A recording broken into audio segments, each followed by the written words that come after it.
Artıq yeni bir sistem yığmağın vaxtı gəlmişdi. Əlimdə Asus'un Tab seriyasından X870 Plus Wi-Fi adlı anakartı var. Gəlin anakartımızı qutusundan çıxaraq və texniki detallarıyla tanış olaq. Amma daha öncə bir şey qeyd edim ki, bu video qutu açılışından daha çox kiçik bir bələdçi videosu olacaq. Qutu açılışı hissəsini çox uzatmadan gəlin sürətli şəkildə içində nələr var birlikdə baxaq. Bu arada qeyd edim ki, qutu öncədən açılıb. Çünki bu ana plata Amerikadan gəlib və çatanda hər şeyin qaydasında olduğunu yoxlamaq üçün özüm də təkrar açıb baxmışam. Qutunun üzərində məhsul və texniki göstəriciləri haqqında müəyyən qədər məlumat var. Amma biz əsas detallardan birazdan daha ətraflı danışacağıq. İndi keçək qutu tərkibinə. İlk olaraq bizi belə bir stiker lövhəsi qarşılayır. Bu stikerləri həm ana platanın üzərindəki bəzi detallara, həm kassanın üzərinə, həm də zövqünüzə görə istədiyiniz yerə yapışdıra bilərsiniz. Daha sonra qutudan maraqlı dizaynı olan Wi-Fi antenası çıxır. Qeyd edim ki, bu ana plata ən müasir Wi-Fi 7 standartını dəstəkləyir. Qoşulma başlıqları da bu şəkildədir. Daha sonra qutudan 2 ədəd standart qara rəngli SATA kabeli çıxır. Sonra M.2 SSD üçün ehtiyat vintlər və SSD-nin altında dayaq yaratmaq üçün titrəməni önləmək üçün nəzərdə tutulan xüsusi rezin yastıqlar var. Normalda qutudan təlimat kitabçaları da çıxmalıdır. Lakin hazırda onlar burada deyil. Və nəhayət əsas qəhrəmanımız ana platanın özü. Əlimə alanda hiss olunan ilk şey çəkisidir. Kifayət qədər ağır və dözümlü bir quruluşu var. Ana platanın arxa hissəsinə baxdıqda isə nə qədər təmiz və səliqəli olduğunu görə bilərik.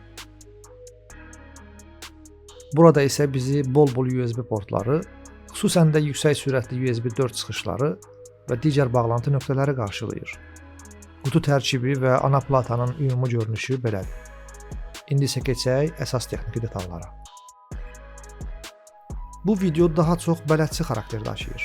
Əgər Asus TUF Gaming X870 Plus Wi-Fi modelinə baxırsınızsa və diqqətinizi cəlb edibsə, bu anakart sizə hansı imkanları verir və hansı məhdudiyyətlər yaradır?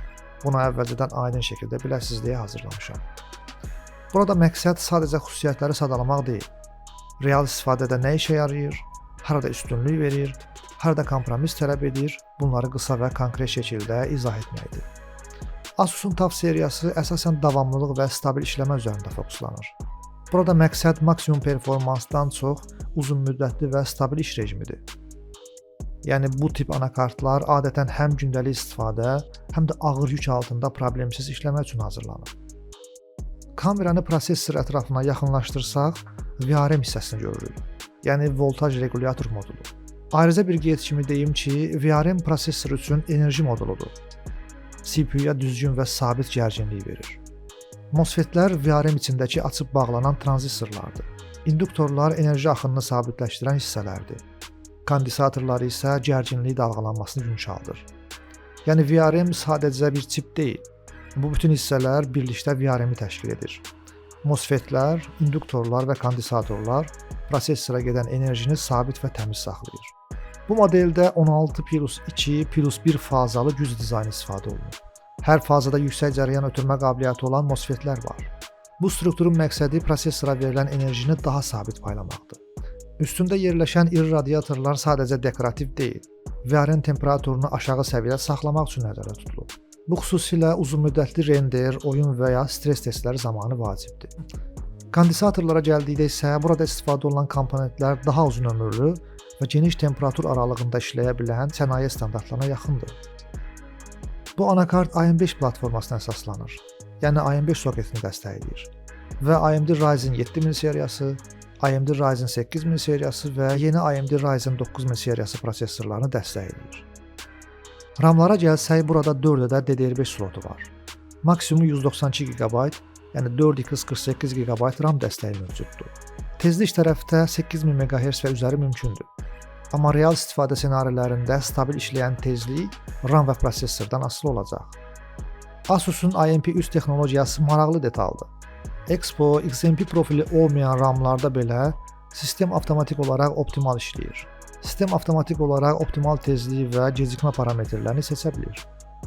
Əsas PCI Express X16 slotu PCI Express 5.0 standartını dəstəkləyir və ekran kartı üçün nəzərdə tutulur. Burada ümumi olaraq 4 M.2 yuvası var.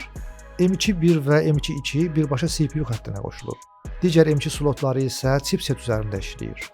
Bəzi konfiqurasiyalarda xətt paylaşımı baş verə bilər. Yəni bütün M2 slotları və müəyyən portları eyni anda istifadə etdikdə band genişliyi bölünə bilər.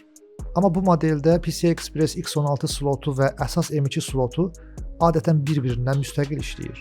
Bu da GPU və əsas SSD performansının stabil qalmasına kömək edir. Arxa panelə baxsaq, kifayət qədər geniş port seçimi var. 2 ədəd USB 4, Type-C 4 GB sürət və DisplayPort çıxışı. Wi-Fi 7 wireless standartı, daha yüksək sürət və aşağı gecikmə, 2.5 GB Ethernet kabellə stabil şəbəkə, səs çıxışları həm analoq, həm də optik, USB portlarının sayı da kifayət qədərdir. Bu da əlavə hub istifadə ehtiyacını azaldır. Fiziki olaraq kartın quruluşu kifayət qədər səliqəlidir. Arxa hissədə PCB təmiz yığılır. Anakartın yan hissəsində, korpusun ön panelinə yaxın bölgədə 2 ədəd SATA portu yerləşir. Bu modeldə bu portlar SATA 3 6 GB standartında işləyir. Praktik istifadə zamanı bu interfeys üzərində maksimum təxminən 500-550 megabit saniyə oxuma, yazma sürəti əldə olunur. Bu portlar əsasən 2.5 SATA SSD, 3.5 HDD üçün nəzərdə tutulur. Amma SATA dəstəkli başqa cihazlar da qoşmaq mümkündür. Bəzi hallarda xüsusilə M2 slotlarının aktiv istifadəsində daxili xətt paylaşımı səbəbilə müəyyən SATA portlarının deaktiv olması mümkündür. Bu konkret konfiqurasiyadan asılıdır. Niyə cəmi 2 ədəd SATA var? Bu artıq platformanın dizayn yanaşması ilə bağlıdır. Müasir sistemlərdə əsas prioritet NVMe yaddaşlara verilir.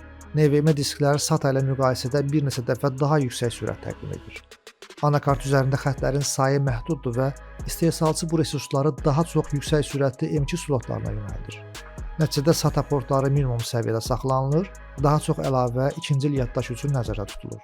Yəni qısa desək, bu anakartda SATA portlarının az olması çatışmazlığı yox, NVMe texnologiyasına prioritet verilməsinin nəticəsidir. Hər ikisi də çox ola bilməzdimi? Yəni portlar bol tutula bilməzdimi? Əlbəttə ola bilərdi. Amma bu səfərdə bu anakartın qiyməti və segmenti bir qədər yüksələcəkdir. Çünki Asus X870 chipseti sadəcə TUF seriyası üçün deyil, həm də ROG Strix, ROG Crosshair və ProArt seriyalarında istifadə olunur və bunlar daha premium segmentlərdir. İndi də gələk AI məsələsinə. Asus'un bu modelində AI dedikdə birbaşa ayrıca neyron prosessoru yox, daha çox ağıllı optimizasiya algoritmləri nəzərdə tutulub. Məsələn, AI Cooling Fan Expert sistem temperaturuna görə fan sürətini avtomatik tənzimləyir. AI Networking şəbəkə trafikinə prioritet verərək oyun və ya streaming zamanı gecikməni azalda bilir. IMP3 AI əsaslı yaddaş optimizasiyası RAM parametrlərini avtomatik analiz edib stabil tezliyi seçir. Bu funksiyalar istifadəçidən manual tuning tələb etmədən sistemi balanslı və stabil işlətmək üçün nəzərdə tutulub. Bir neçə praktik funksiya da var. Q-Release ekran kartını çıxarmaq üçün fiziki düymə, xüsusilə iri GPU-larda çox rahatdır. BIOS Flashback prosessor və RAM olmadan belə BIOS yeniləmək mümkündür. Debug LED-lər sistem açılmadıqda problemi daha tez tapmağa kömək edir. Bu tip detallar daha çox montaj və texniki servis zamanı işə yarayır. Ümumilikdə Asus TUF Gaming X870 Plus Wi-Fi balanslı anakartdır. Əsas üstünlüyü stabil işləmə, müasir interfeyslər və geniş genişləmə imkanlarıdır. Əgər məqsədiniz maksimum overclock yox, uzun müddətli və problemsiz sistem qurmaqdırsa, bu tip model daha uyğun seçim sayılır. Mövzu ilə bağlı suallarınız varsa, şərhlərdə qeyd edə bilərsiniz. Video xoşunuza gəldisə bəyənməyi və kanala abunə olmağı unutmayın. Daha çox bu tip videoların gəlməsi üçün izləmədə qalın. İzlədiyiniz üçün təşəkkürlər.